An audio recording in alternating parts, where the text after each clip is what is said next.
مومن جو فدا نقش کفے پائے نبی ہو زہر قدم آج بھی عالم کا خزینہ، گر سنت نبوی کی کرے پیروی امت، طوفان سے نکل جائے گا پھر اس کا سفینہ، طوفان سے نکل جائے گا پھر اس کا سفینہ۔ نحمدہ و نصلی علی رسولہ الکریم، اما بعد۔ روزے میں دو چیزیں ہیں، ایک تو روزے کی شکل و صورت ہے اور ایک روزے کی حقیقت ہے۔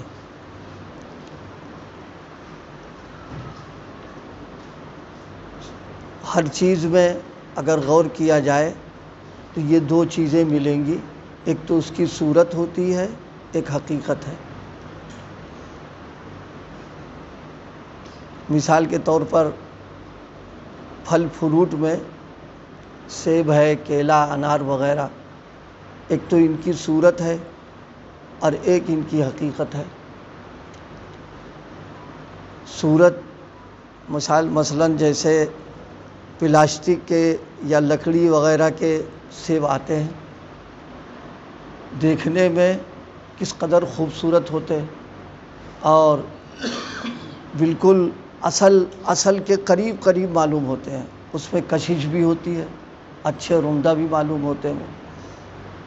اور ایک یہ ہے کہ حقیقتاً سیب ہو، پھل باقاعدہ ہو، تو ان دونوں میں فرق ایک عام آدمی بھی محسوس کرتا ہے۔ صورت کے اعتبار سے جو سیب ہے بس وہ کہنے کا سیب ہے وہ، لیکن وہ ذائقہ، مٹھاس، حلاوت، پھر یہ کہ اس کی تاثیر کچھ بھی نہیں اس میں، بلکہ اس کو اگر کوئی پیش کرے اور کھانے کے لیے پیش کرے تو یہ کہیں گے مذاق اڑا رہا ہے، اس لیے کہ مہمان کو یا دوستوں اور احباب کو جو دیا جائے گا وہ سیب کی صورت نہیں دی جائے گی، بلکہ جو حقیقت ہے وہ دی جائے گی۔ تو سیب کی صورت جو ہے چاہے وہ کتنی اچھی ہو، عمدہ ہو اور قیمتی بھی ہو، لیکن پھر بھی اس کو کوئی نہ استعمال کرتا ہے اور نہ استعمال کے لیے پیش کرتا ہے، اور اگر دے گا تو وہ مذاق سمجھا جائے گا، تو ہنسی کر رہا ہے ہمارے ساتھ میں یہ۔ لیکن حقیقتاً اگر سیب ہو، چاہے وہ رنگ کے اعتبار سے کچھ تھوڑا سا اچھا نہ ہو، بدنما سا ہو، لیکن حقیقت کے اعتبار سے اگر سیب ہے تو ہر آدمی اس کو کھائے گا، اس کو ذائقہ، مزہ، حلاوت اور اس کی تاثیر اس کو معلوم ہو جائے گی۔ بالکل یہی حال عبادات کا ہے۔ چونکہ ہم لوگ روزہ رکھ رہے ہیں اس لیے عرض کیا، روزے کی ایک تو صورت ہے صرف اور ایک حقیقت ہے۔ روزے کی صورت تو کیا ہے؟ صبح سے لے کر کے شام تک بھوکا پیاسا اور گھر والی کے ساتھ خصوصی ملاقات، اس سے رکا رہا وہ بس، اور سب کر رہا اپنے، وہ جائز ناجائز حلال حرام سب کچھ کر رہا وہ۔ یہ صرف روزے کی صورت ہے کہ ہم نے روزے داروں والی صورت بنا لی، اور ایک ہے روزے کی حقیقت کہ ان تینوں چیزوں کے ساتھ میں اپنے ایک اعضاء کی نگرانی اور اس کی حفاظت۔ زبان سے نہ گانا گایا، نہ گالی دی، نہ غیبت کی، اور جتنی نامناسب چیزیں زبان کو محفوظ رکھا اس نے۔ اسی طرح آنکھوں کی اس نے حفاظت کر لی کہ ناجائز چیزوں کے دیکھنے سے، اور جو خواہش سے، نفسانی خواہش سے کسی چیز کو دیکھنا، اس سے اپنے آپ کو محفوظ کر دیا اس نے۔ اسی طرح مستورات پر نظر نہیں گئی، بچا کے رکھا اس نے۔ کان کی اس نے حفاظت کی ہے، کان کو گانے وغیرہ سے، فلمی نغموں سے اور ان سب چیزوں سے محفوظ کر لیا اس نے۔ پیروں سے گناہوں کی جگہوں پر چل کے نہیں گیا وہ، اور خواہشات کو پورا کرنے کے لیے پیروں کو اٹھایا نہیں اس نے۔ یہی حال اس کے ہاتھ کا، یعنی ایک عضو کی پوری اس نے کیا۔ یہ روزہ حقیقتاً روزہ کہلائے گا۔ میں نے عرض کیا تھا صورتاً جس طریقے سے سیب ہے تو سیب وہ، لیکن اس کو کوئی خریدنے کو، لینے کو، مہمان کو ہدیے کے طور پر پیش کرنے کو کوئی تیار نہیں ہے، اسی طرح روزے کی صورت جو ہے اللہ پاک اس کو لینے کو تیار نہیں ہے، اور نہ اللہ پاک اس روزے پر کوئی قیمت لگائے گا، بلکہ اس روزے کی نہ کوئی تاثیر ہوگی، اس لیے کہ تو شکل ہے روزے کی، بالکل اس کی روح، اس کی حقیقت سب ختم ہو چکی اس پر ہے۔ ضرورت اس بات کی ہے کہ جیسے ہم ہر چیز کی حقیقت اور اصلی اور صحیح چیزوں کو ہم طلب کرتے ہیں، تلاش کرتے ہیں، استعمال کرتے ہیں، اللہ پاک کی فکر نصیب فرما دے کہ اس کی عبادت کے لیے جو تحفہ ہم پیش کرنا چاہ رہے ہیں وہ حقیقی معنوں میں روزہ ہو، اور روزے کی روح ہو، اور روزہ واقعی ہو، وہ واقعتاً اللہ کے ہاں اس لائق ہے کہ اس کو تحفے کے طور پر پیش کر دیا جائے۔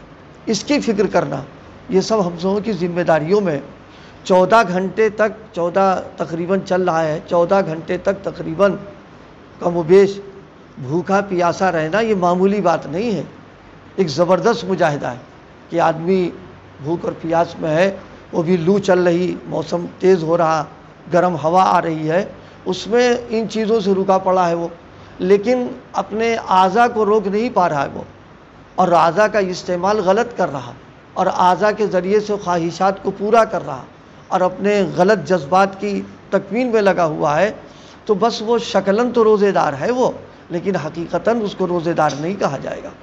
دیکھنے میں تو بظاہر برابر ہیں سب، جو صحیح معنوں میں روزہ رکھ رکھا ہے وہ بھی ہے، اور جو شکلاً رکھ رکھا ہے وہ بھی ہے، لیکن واقعتاً کیا چیز ہے یہ تو ظاہر اس کا دل جانتا ہے یا اللہ جان رہا ہے کہ حقیقتاً ہم ہیں کیا۔ اسی لیے علماء نے ایک بات لکھی ہے کہ صحیح معنوں میں روزہ وہی شخص رکھ پائے گا جس کے دل میں اللہ کی محبت ہو، تعلق ہو، اللہ کی عظمت ہو، وہ صحیح معنوں میں روزہ رکھ سکتا ہے۔ وجہ اس کی یہ ہے کہ روزے کی جو حالت ہوتی ہے اس میں بعض اوقات بالکل خلوت اور تنہائی کا وقت آ جاتا ہے، مثلا اپنے آرام والے کمرے میں ہے، کوئی ہے ہی نہیں، کمرہ بھی دم بند ہے، راحت و آرام کی چیزیں ہیں، اے سی چل رہا، فریج سامنے رکھا ہوا ہے، کھانے پینے کی چیزیں رکھی ہوئی ہیں۔ اب اس تنہائی میں اب ظاہر سی بات ہے اپنے آپ کو تمام چیزوں سے بچا لینا، کھانے سے، پینے سے، اور چیزوں سے بچا لینا، یہ تو وہی کر پائے گا جس کے دل میں عظمت ہے کہ میرا اللہ موجود ہے، مجھے دیکھ رہا ہے، ہم اللہ کے سامنے ہیں۔ یہ چیز جس کے دل میں جتنی زیادہ ہوگی اس کو چاہے روزے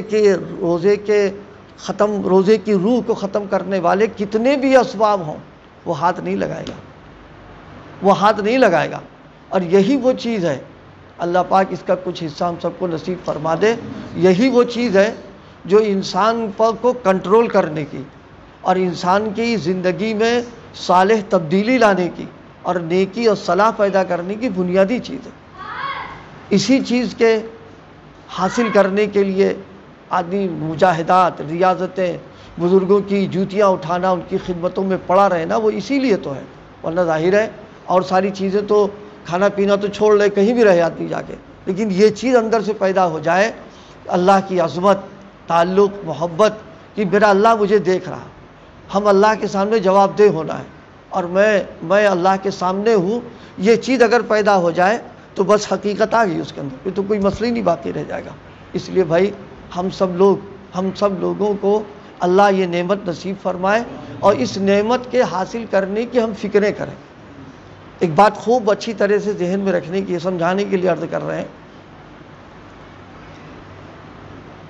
سرکاری بعض محکمے ایسے بھی ہے، یعنی کچھ 8-10 سال پہلے کا حال، سرکاری محکمے کچھ ایسے بھی تھے بہت حساس قسم کے، بہت نازک، اہم، لیکن جناب والا اس میں نگرانی اور دیکھ بھال کے لیے کوئی انتظام نہیں، اس میں کوئی انتظام نہیں، بس اس میں انگریزی میں ایک عبارت گیٹ پر لکھی ہوئی آنے والوں کے لیے کہ آپ کی نگرانی ہو رہی ہے، یہ جملہ لکھا تھا آپ کی نگرانی ہو رہی ہے انگریزی میں، اردو ترجمانی میں نے کی۔ بڑے سے بڑے لوگ جاتے تھے، بس جیسے ہی گیٹ پر گھسے اور نظر پڑ گئی تو بس ایک دم تبدیل ہو گئے۔ اب کوئی شرارت، کوئی حرکت، نامگزار، صرف معاملہ کرنا تو بہت بڑی بات ہے، ذہن میں سوچتے بھی نہیں تھے کیا ایسی جگہ جہاں نگرانی ہو رہی ہو وہاں ہم کوئی نامناسب معاملہ کر دیں؟ ایک بڑے بڑے لوگ گئے اور ان کا تاثر یہ کہ نہ کوئی پولیس ہے، نہ کوئی فوج ہے، نہ کوئی افسر ہے، نہ کوئی سندری کھڑا ہوا ہے، کچھ نہیں. لوگ جاتے ہیں اور بغیر کسی خرد برد اور گڑبڑی کیے ہوئے، کوئی خلفشار، کوئی انتشار نہیں، کام بھی ہو رہا، لوگ چلے آ رہے ہیں. کیا بنیاد بن رہی ہے؟ بنیاد صرف یہی بن رہی کہ وہ عبارت لکھی ہوئی وہاں پہ ہے. اس عبارت کا اتنی کہتے ہیں دہشت سوار ہے اور اس کی اتنا خوف سوار ہے، اتنا دباؤ اس کے اوپر ہے کہ جناب والا بڑے سے بڑا جرائم کرنے والا بھی وہاں قدم رکھنے کے بعد وہ سارے جرموں کو بھول جاتا ہے کہ ہماری نگرانی ہو رہی. جب ایک دنیا کی حکومت کا اس قدر اثر ہو کہ آدمی اس کی وجہ سے وہ کر دے تو حکم الحاکمین کی قوت و طاقت کا اندازہ تو کوئی لگا ہی نہیں سکتا ہے. ہم اس کی عظمتوں کو، بڑائیوں کو، اس کی طاقتوں کو ہمارا محدود دماغ سوچ ہی نہیں سکتا کہ اللہ پاک کی طاقت کتنی. وہ لامتناہی خزانوں کا مالک ہے. ایک روایت یاد آ گئی. ایک شخص تھا، اس نے اپنے جرائم اور اپنے سیاہ کرتوتوں کی بنا پر اخیر وقت آ گیا تو اس کو بڑی وہ ہوئی کہ اب میرا ہوگا کیا، آخر وقت آ گیا، میرے ساتھ معاملہ کیا ہوگا. اللہ کی قدرت پہ عرض کر رہا ہوں. تو اس نے وصیت یہ کر دی تھی کہ مجھ کو جلا دو اور جلانے کے بعد میری راکھ بالکل وہ کرنے کے بعد آدھی راکھ پانی میں بہا دینا اور آدھی راکھ ہوا میں بکھیر دینا. اس کو اپنا تصور یہ تھا کہ اب ایسا ہو جائے گا تو پھر کون ذات ہے جو ہم کو کچھ کر سکے. لیکن میں نے عرض کیا اللہ بڑی قدرت والا ہے. اس کی قدرتوں کو تو سارے دماغ مل کر کے بھی اس کا ذرہ برابر تصور بھی نہیں کر سکتے کہ اس کی کتنی طاقت ہے، کتنی قوت ہے، کتنی عظمت ہے، بڑائی ہے، آدمی سوچ ہی نہیں سکتا. یہ حدیث کا واقعہ. حالانکہ اس طرح کی وصیت نہ کرنا صحیح، نہ اس پر عمل کرنا صحیح ہے، لیکن بہرحال ہوا اس کے اوپر. جلا کر کے راکھ کر دیا، آدھی ڈال دی اس پر دریا میں، آدھی ہوا میں کھیڑ دی گئی. ہو گیا، کرنے والوں نے کر لیا. لیکن مالک قرآن مجید میں اس کے اللہ تعالیٰ کی گویا قدرت اور عظمت کے بارے میں بیان فرمایا، اذا اراد اللہ شیئا ان یقول له کن فیکون. اتنی زبردست قوت والا ہے، اتنی بڑی قوت والا ہے وہ کہ کسی چیز کا اگر وہ ارادہ فرما لے، جیسے ہم لوگ تو سوچتے ہیں تو پھر یہ خیال ہوتا اسباب، وسائل، اپنی حیثیت، اس پہ آدمی بیٹھ جاتا ہے اتنا بڑا کام کیسے کر پائیں گے. لیکن وہ مالک اتنی، جب یہ ساری جو طاقت والے ہمیں نظر آ رہے ہیں وہ تو سب کو بھیگ دی ہے طاقت کی اس نے، وہ چاہے 1 منٹ میں کھینچ لے تو ظاہر ہے کہ اس کی کتنی بڑی طاقت ہوگی. بس فوراً حکم ہوا ہوا کو اور فوراً حکم ہوا کہ ان کو سب کو جمع کر دو. راکھ جمع ہو گئی، کن فیکون، وہ کھڑا ہو گیا. اب اللہ کے سامنے سارے معاملات.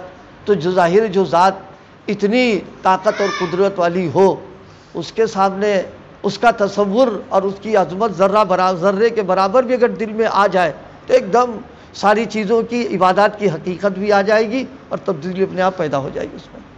اس لیے بھائیو، میں بھی محتاج ہوں، آپ بھی محتاج ہیں. ہم سب لوگ روزے کی حقیقت، روزے کی روح اور اس کی جان، صورت تو سب بنائے گھوم رہے ہیں، لیکن میں نے بتایا ایک مہمان کو ہم پھل کی صورت دے دیں تو وہ مذاق سمجھے گا، اور بلکہ اگر ہم سے بڑا بھی ہوگا تو 2 لپڑ لگا دے گا ہم سے کہ تو ہماری شان گستاخی کر رہے ہو تم. اور تو ہماری یہ عبادت بالخصوص روزہ بہت مجاہدے کا وقت ہے. یہ ہم اس کو بے جان، بے حیثیت، خالی صورت بنانے میں لگے ہوئے ہوں اور حقیقت کی توجہ نہ کر رہے ہوں تو ساری محنت تمہاری بیکار چلی جا رہی ہے اس میں. یہ تو ایسے ہی ہو جائے گا کہ نقلی نوٹ صبح سے لے کے شام تک ہم نے 1 لاکھ کما لیے.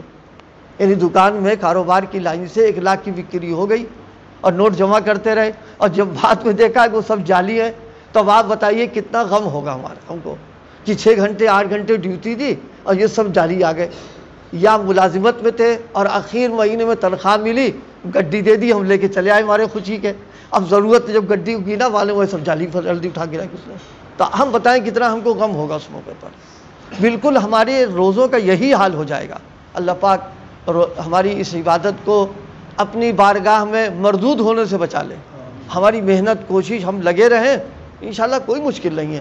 تو عرض کیا کہ صرف کھانا پینا اور اپنی اس خواہش کو سے بچنا، یہ صرف روزے کی صورت میں ہے صرف۔ یہ تو حقیقت یہ ہے کہ اپنے اعضاء کو بھی ایک ایک کی نگرانی، ایسی نگرانی کی توفیق اللہ عطا فرما دے کہ ان کا استعمال غلط نہ ہونے پائے، تو یہ ہو جائے گی اس کی حقیقت۔ اور اللہ پاک کے جتنے بھی وعدے ہیں وہ حقیقت پر ہیں، صورت پر کچھ نہیں۔ جی، شیر کی تصویر ایک نہیں لاکھوں لگا دی جائے، کوئی نہ خوف ہوگا نہ کوئی دہشت ہوگی، ایک بچہ بھی اٹھے گا اس کو پھاڑ کے پھینک دے گا اس کو۔ لیکن اگر ایک شیر آ جائے پورے علاقے میں دہشت پھیل جاتی ہے جناب والا۔ اخباروں میں پڑھتے نا ان کے پنجے نشانات دیکھے گئے ہیں، تو اب جناب دہشت پھیل گئی، راتوں کی نیند اڑ گئی، راتوں آرام چلا گیا، بچوں کو باہر نہیں نکلنے دے رہے ہیں، تنہا باہر خود نہیں جا رہے ہیں، اس لیے کوئی صحیح معنوں میں شیر آ گیا، اور گھر میں تصویر لٹکی پڑی ہے 100-200، کوئی اثر ہی نہیں پڑ رہا اس پر۔ بالکل یہی حال روزے کا ہے اور بھی عبادتوں کا ہے، خالی صورت سے کچھ نہیں۔ اللہ پاک صورت کے ساتھ حقیقت کے پیدا کرنے کی فکر نصیب فرما دے۔ جب یہ فکر ہوگی تو انشاءاللہ اللہ پاک عطا بھی فرما دیں گے۔ ذکر کر لیں بھائی۔